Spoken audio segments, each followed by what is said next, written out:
નમસ્કાર દર્શક મિત્રો, ટીવી18 ન્યૂઝમાં આપનું સ્વાગત છે। રાજકોટના જૂની કલેક્ટર કચેરીના નાયબ કલેક્ટર કચેરી ગ્રામ્ય વિભાગ 2 માં આવેલ સ્ટેમ્પ ડ્યુટી મૂલ્યાંકન વિભાગના કર્મચારી કામ કરવાના રૂપિયા માંગતો હોય તેવા વિડીયો સોશિયલ મીડિયામાં થયા વાયરલ। જાગૃત નાગરિકે વિડીયો ઉતારી કર્યા વાયરલ।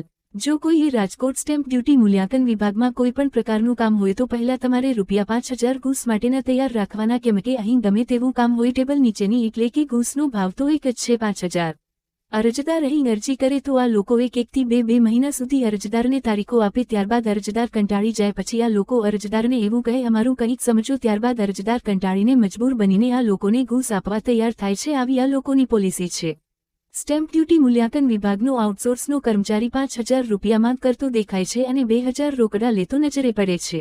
આ લોકો એક કામના 5000 લેવાનું કહે છે તો વિચારો રોજના કેટલા કમાતા હશે। અને જ્યારે આ લોકોની મહિનાની આવક અંદાજો લગાડવામાં આવે તો લાગે છે કે જિલ્લા કલેક્ટરના પગાર કરતાં પણ કેટલી વધારે કમાણી કરતા હશે। સાથે આ આઉટસોર્સ કર્મચારી સ્ટેમ્પ ડ્યુટી મૂલ્યાંકન વિભાગ અંદર નોકરી કરતા સહકર્મચારીનું પણ નામ જોગ ઉલ્લેખ કરતો દેખાય છે। આ કર્મચારી એમના કોઈ સાહેબ કહે તો જણાય છે। વાતચીતમાં જેમનું નામ ફિરોઝ જણાતું નજરે પડે છે તો એ ફિરોઝ છે કોણ?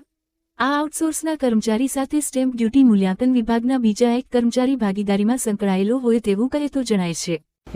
કેટલું તમારે જોઈએ છે? તમારી રીતે જોઈ લેજો। તમે બોલો, આંકડો બોલો, મને ખબર પડે। ના ભાઈ બોલો ને, આપણે બે ભાઈ નું મજા આવે, સમજી ગયા? સાહેબ કેટલા થાય છે કહી દેજો। ફિરોઝભાઈ એટલે તમે જે આવે એ રીતે કરી દો, પણ તમે બોલો ને એટલે ક્યાં કેવું હવે ભાઈ? હવે તમે કયો ને કેટલા દેવાના મારે તમને? હવે તમારી ના તમે કયો ને યાર। ના એમ અરે બે નું ન પે એવી રીતે આપડે તમારી રીતે બે નું રે ની રીતે કરી નાખો। બસ હું ક્યાં તમને કઈ કહું? બે નું રે, તમારું રે, મારું રે, હું ટાઈમ ના કોઈ કહી દીધું। હું તમારે રેગ્યુલર રેટું જ હોય, બીજું મારા કાયમી નું જ છે આપડે, બરાબર? તમે તમારા જેનું છે એને ખબર છે। નયનભાઈ હે ને એનું જ છે ને કપુપરા? કેટલા તમે મને કયો ને, મારે તો પહેલી વખત છે એટલે તમને તમે કયો એ પ્રમાણે આપણે આલીએ।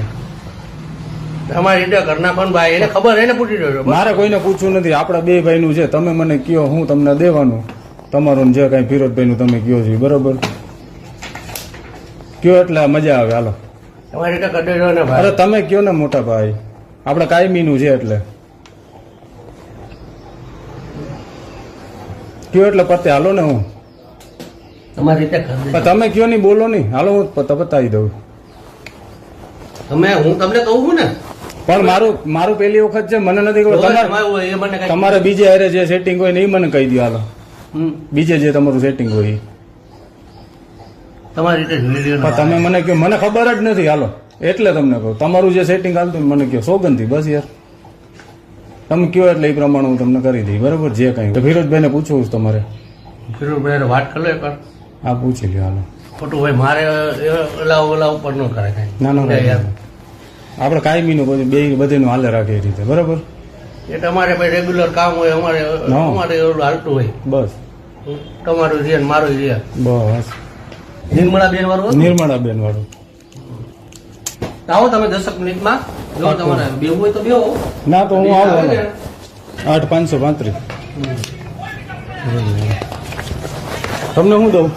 તમારી રીતે કરી દેજો ભાઈ। હવે કેટલા દઉં? 500 દઉં, 1000 રૂપિયા? તમારી રીતે ભાઈ પછી ફરીને આવો ને ત્યાં પછી હું તો અમદાવાદ નીકળી જાઉં અત્યારે। તમારી રીતે કરજો ને ભાઈ। કેટલા તમે કયો, મને ખબર નથી પડતી, બોલો। અરે ભાઈ એમ ના હોય। હવે 500 રૂપિયા દઉં કે 1000? જેટલા 1000 નો હોય સાહેબ તો વધારે જઈશ। હવે એમાં એવું છે, અમારે જો અહીંયા હાલતું હોય ને, તમે મને કયો હાલતું હોય? અમારે હાલે સોસાયટી નું 5000, આ તો તમારે 5 કિલો। તમારી રીતે થોડું ભરખું કરી દો એટલે કેટલા દઉં? 2000 દઉં છું, મારી પાસે પછી 500 જ વધે, બરોબર? પછી બીજા કામના કેટલા જોઈએ? એ બને સાહેબ મારે વાત કરવી પડશે। સોસાયટી બીજું હોય ને હા અત્યારે આપી દો ને, તમારી પાસે ક્યાં વધારે લેવાયેલા ભાઈ? 2000 રૂપિયા બસ। હવે બીજા કામમાં થોડુંક હળવું રાખજો, બરોબર?